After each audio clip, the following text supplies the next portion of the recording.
Good morning বন্ধুরা, আজকের আমি চলে এসেছি সকালবেলা পুজো ধরাতে। পুজো আমার ধরানো হয়ে গেছে, তারপর চলে এসেছি রান্নায়। আমার বরমশাই চিকেন নিয়ে এসছে, একটু চিকেন কষা করব।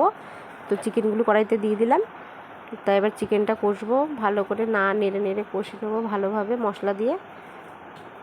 তারপরে আমাদের ঘিরে বাগদা জামানো ছিল, বাগদাটা চলে এসেছে, বিক্রি করতে নিয়ে যাবে। তারপরে চিকেনটা ভালো করে কষাচ্ছি, এদিকে ভালো করে কষিয়ে নিচ্ছি। পেঁয়াজ রসুন যা যা দিতে হয় উপকরণ দেওয়া হয়ে গেছে। এবার আমি জল ঢেলে দেবো। কষানো আমার হয়ে গেছে। তো এবার গ্যাসটা বাড়িয়ে দিয়েছি আমি, ভালো করে চিকেনটা ফুটবে।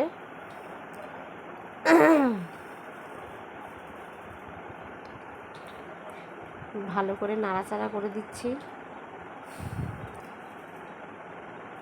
গ্যাসটা একটু প্রবলেম হচ্ছে, ভালো মতন জ্বলছে না, এই কারণে একটু কি বলবো, অসুবিধায় পড়ে গেছি। আমার রান্নাটা একটু লেটই হচ্ছে করতে। এদিকে শুক্তো রান্না করেছি, সজনে ডাঁটা উচ্ছে